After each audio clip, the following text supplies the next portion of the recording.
Welcome to Tech Titans, where we x-ray the lives of tech luminaries. These are leaders across different tech fields in Africa and around the world as well. And today we have someone who isn't just a leader in tech, but in business and also in management. But first, my name is Ibukon Bankole. Thank you for joining us.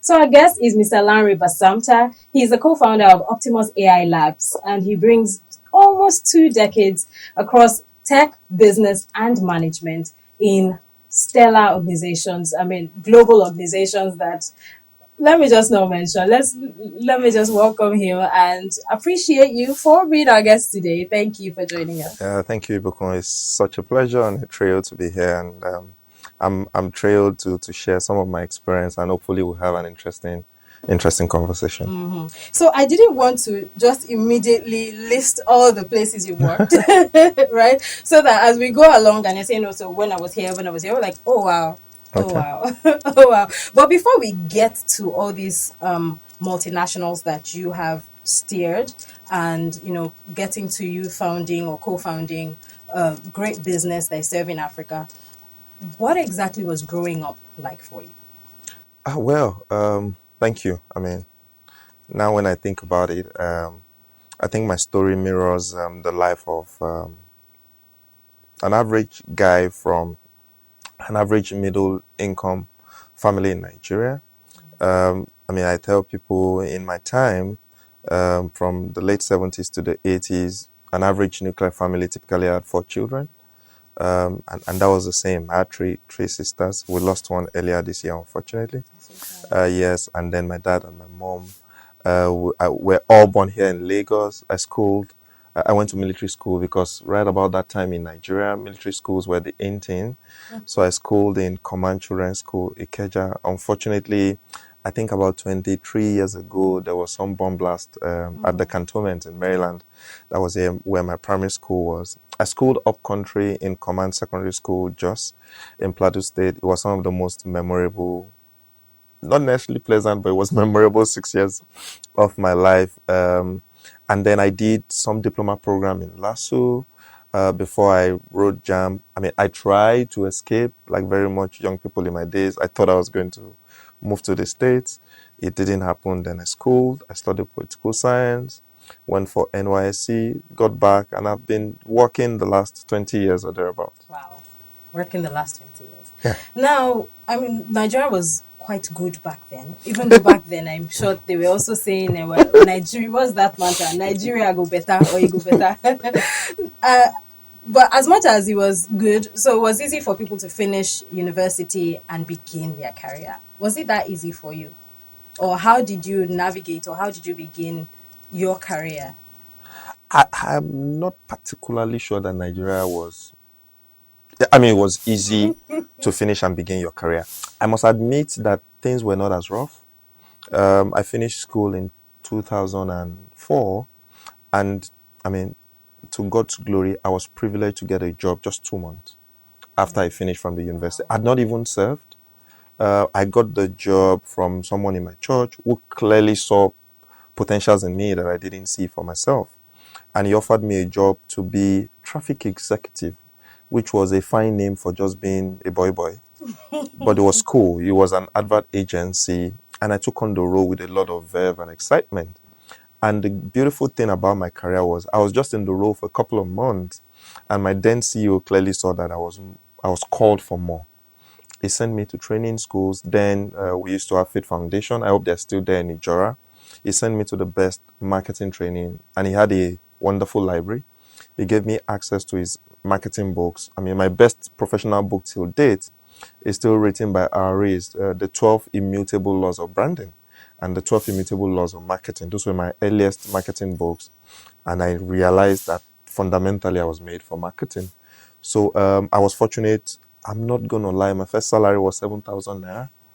I still say from time to time that, 20 years after, I'm still owed some salaries. But the foundation that I had 20 years ago is still what I build on today. Foundation of good work, hard work, of dignifying whatever it is that you do, of treating your work with a lot of excellence. I was fortunate to be on project for notable HNIs.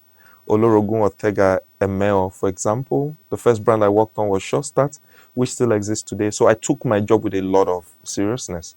And I would say that I have not regretted any moment those period. Wow, that's nice. I know you highlighted, hard work. I mean, being committed, which is really great. And unfortunately, they will say a lot of things about people in this dispensation, Gen Zs and all. But okay, before we get to that, now you have grown in the ranks. Can you share some of the experiences or defining moments in your life that have helped you um, to get to where you are today? I'll say my first role, it was brilliant because I just gotten out of uni. Truth was, some of my friends that I graduated with, they got jobs in banks. Some of my all mates, they got jobs where they were paid 250K and my salary was 7K. But I was practically excited. And I was working, like I used to say, like a bastard. I loved to work. I'm sure people who work with me now still swear for me because, I mean, I've always loved. And there was a lot of dignity, a lot of respect in what I did. So I would say that was major. The next one was when I got into tech for the first time. It was in 2018, which was 16 years ago. It was significant because I'd studied political science and I'd been 2018 or 2008, 2008. 16 years. Uh, I'd finished, I studied political science in school and I worked in marketing, which was more closer to me, but tech was a completely different beast. There's something I say about tech people, they can be annoying. Tech people don't speak a regular English. So while me and you are speaking English, if we're tech people here, they'll be speaking acronyms. They'll be saying, when the CPU meets with the API, and it was a world of strangeness. So I recall then that I used to go with a book to all my meetings. I used to take a lot of notes just so I won't be like an idiot in the meeting. Truth was, I was idiotic most of the time, but it was fair because I was learning. And after a while, I just realized that I became like them. I could speak in acronyms. I could understand what they were saying, and that was a real big deal. I would say the third one, and maybe where I'll stop, was getting into payment. Because I was in technology. I joined Signal Alliance in 2008. It was enterprise technology. We're reselling Microsoft, Cisco, and a few other solutions. But in 2013, I got into payment. I joined System Spec, the owners of Remita, and my world completely changed because now I needed to figure out a completely new sector, but it was very close to technology, but it was nice. And then in 2014, I became the head of brands and marketing. That was my first foray into leadership. I was fortunate to work with the irrepressible John Tanio Barrow, who is still one of the most inspiring individuals I ever worked with. He gave me more than enough room to fly. I became his representative on different industry groups. I became quite well known in the industry, and I've been fortunate to just keep going like this the last 10 years. Wow. So, I mean, that's pretty interesting. And seeing your trajectory again, it still boils down to hard work and, Yeah. being committed, even when the pay was not all of that. But now here we hear things in this dispensation about mental health. We hear things about not there are complaints that Gen Zs or maybe also millennials are not as hardworking. What exactly is the disconnect? What do you think the disconnect is that you were able to surmount these challenges that they say is probably ending their lives or making them so stressed out? What's that disconnect that they don't have that you experience? I think the world is changing, and we all are struggling to change with it. And I share this maybe unfortunate story. Some years ago, I had the most demanding boss. I don't want to call his name now. He suffers no fools. Okay. And I was having such a rough time with him one of those days that when I left the office around 11 p.m., I was planning to go have an accident. I wanted to, because the reason why I wanted to go have the accident was that I didn't want to bring myself back to the office the next day. It was challenging for me.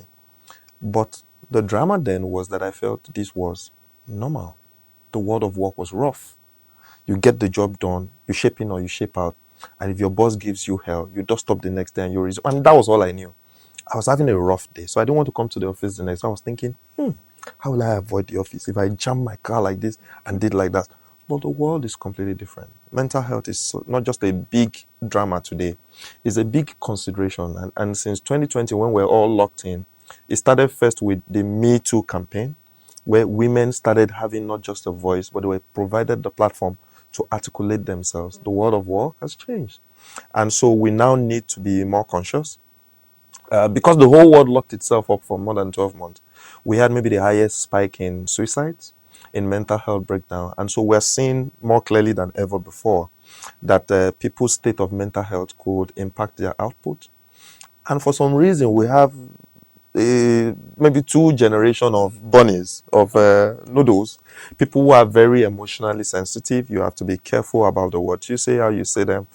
The number of times I've apologized to people who work with me, now only God knows. And I just keep apologizing. I am struggling to adapt, but if you don't, you perish.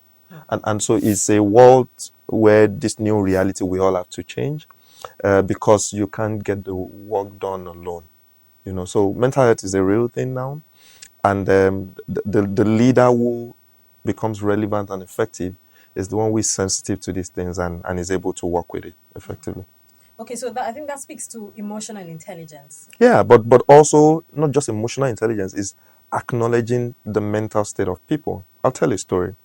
When I resume at a new place, I mean, you've seen the places I've worked, I put together my team and I ask them, when do we resume at work? Because for structure, I generally like structure. I'm a sucker for time, so I like people to be on time. And then I worked in one of those organizations where we agreed all my team should resume at 8:30. Unfortunately, I typically resume around 5:30 a.m. Nobody chased me from my house, but I like to resume early. And then one of my team members was not resuming at 8:30. And I got really displeased. I was going to give her hell.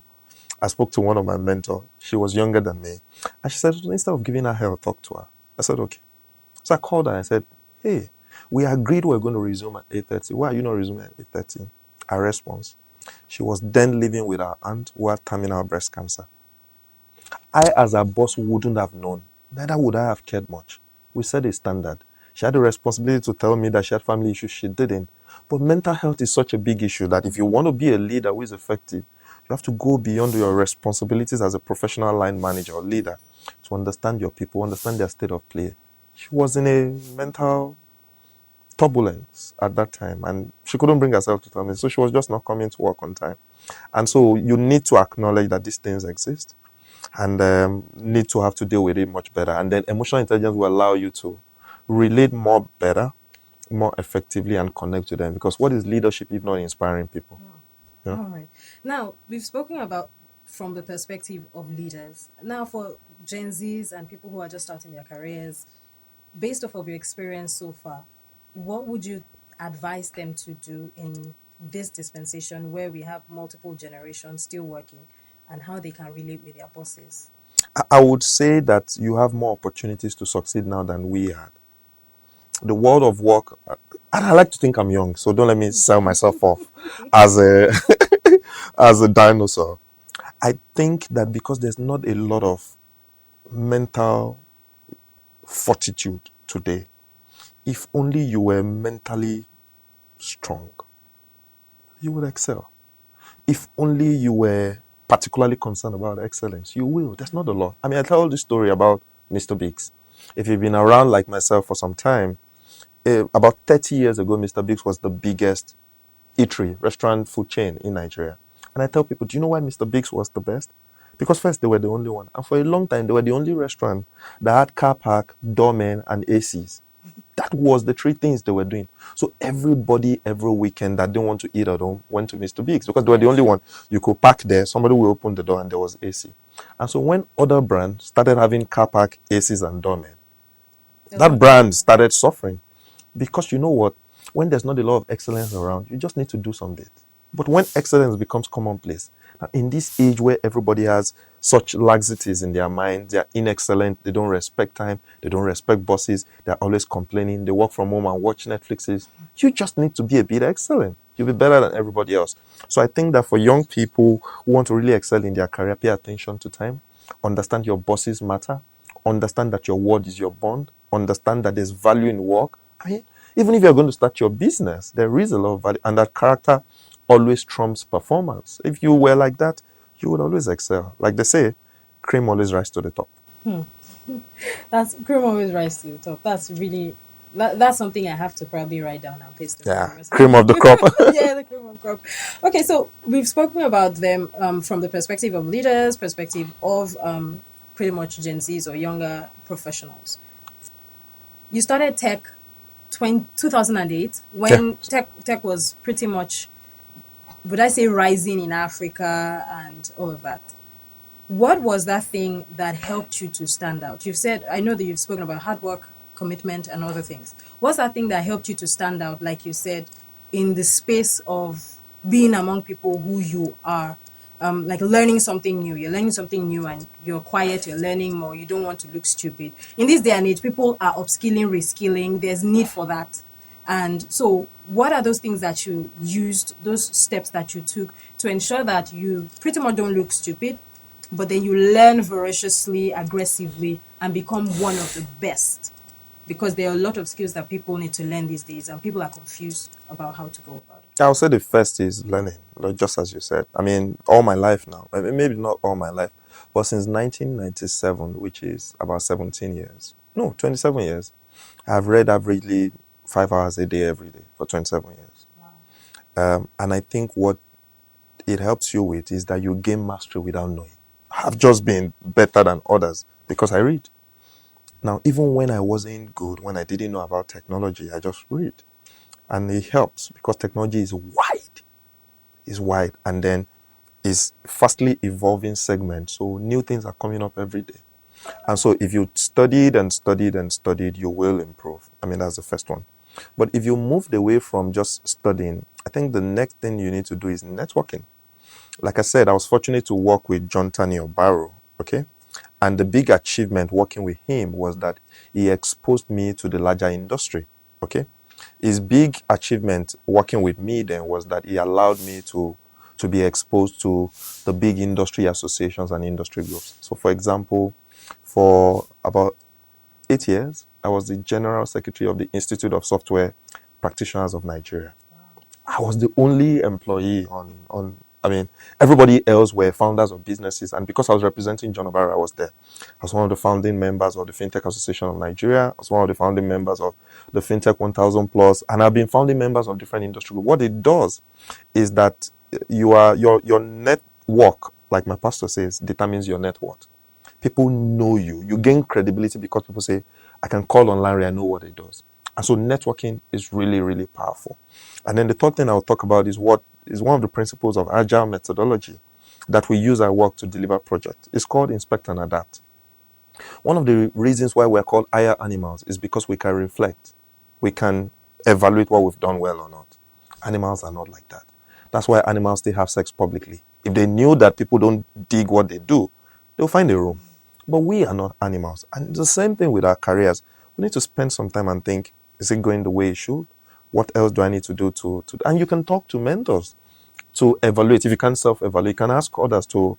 I mean, there was a time when I felt I needed to change. I mean, I was in a great job. I was decently well paid. But just one move got me more than 100% increase in my salary because I was talking to people and I was evaluating what else do I need to do. Okay, so if you evaluate where your career is going, if you evaluate where your skill is going, I'm sure you can always improve on it. I mean, those are the things I would say significantly has helped with my career. Okay, so I'm glad you've answered my next question about mentorship. You've already said that people, we need mentors. But now you worked at InterSwitch at probably the highest, you got to the highest possible level, right? And you still decided to exit to start your own business. There are a lot of young people who are already thinking along those lines and saying, oh, people are telling me I'm earning in millions and it's silly for me to stop and start something else. What's your advice to them? Okay, I mean, I should clarify that. I mean, there were one or two levels above me at InterSwitch. I could imagine my GMP listening to you and say, okay, okay, okay. But I must say that I was fortunate. I left InterSwitch as the vice president of mobile banking. I was responsible for about 3 businesses, which was substantial. I mean, I was serving hundreds of banks across multiple countries. One of my businesses that I managed was present in 14 countries, responding to over 84 banks in Africa. It was substantially big business. And I was decently paid. More than decently paid, I was well paid. One of the facts now is that even if you are paid in millions, in Tinubu's Nigeria, millions are like pennies, right? So, okay. But starting up businesses is not necessarily just about income. If anything, I think I had a lot of money to play around when I was at InterSwitch than now. And why I say so is setting up business is a function of vision, where you see yourself. It's a completely different beast. So I was speaking at an event on Saturday, and I was saying that it was fun when I was powering the business at InterSwitch. First, I had the incredible brand of InterSwitch behind me. And then I had a cluster of capable professionals, more than 100, working with me across different countries. And then we had reputation, references, partners. We had banks who trusted us. So it was much easier to run those businesses. And what I needed to do was to always bring my managerial skills and my management capabilities to continue to support the business. Now it's a completely different beast as a startup founder or co-founder. I need to build out this brand. I need to bring my experiences there. I need to inspire the people who work for me. I need to help them to trust me that we're going on a journey that will be rewarding for them. I need to help partners to believe in our services. It's a completely different beast. And if you think you are not ready for it, please go and reinforce yourself. But it can also be rewarding because it's like starting a family or raising a child. It is very tasking, but there's no more fulfilling job in life than as a parent. It's the same with an entrepreneur. No more fulfilling job than birthing a company and watch it grow and watch people believe in you and watch yourself put money in the bank. Very few things will reward you as much as starting a company will do. Oh, wow. That's so that's pretty much, when they say what's your passion, what's that thing that drives you, what's, leaving a mark. And so we'll be getting to leaving a mark question. But Okay. how have you been able to balance work and family? That's been challenging because, like I said, imagine I study 5 hours every day and I work dusk till dawn and I do a lot of training and mentoring. Thousands and thousands. I had a vision to inspire 1 million African youth for the last 10 years. I speak to hundreds of young people every day. Imagine the consequential impact of that on my family.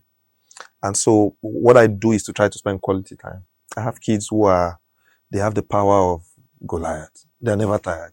I always ask them. And so I try to spend time. I'm an indoor entertainment person. So I like to play a game with my son. I like to beat him or win him. I play with my daughter. She likes to play a lot of board games. I try to spend time. I'm fortunate to be married to a woman who finds time to burst into my room when I'm working from home. But I would say it's challenging. I'm trusting. I was telling my partner that I'm hoping my daughter gets a bit older so that she can go with me to some of my events so I can spend some time with her. I like to spend quality time with them rather than spend it in experiences. But it's been challenging because as my life makes advances in some other places, it's taking possible time that I could spend with them. But I will tell you, no matter what you achieve, nothing will compare to your family. And even though family time is qualitative, those are the things that matter when all of these are no longer as important. So you need to learn to balance. You need to learn to balance. So balance is key. On a final note, what is that thing you want to be remembered for? As an entrepreneur, as a father, as a leader? Legacy. In 1998, I read a book about a man who wrote his epitaph.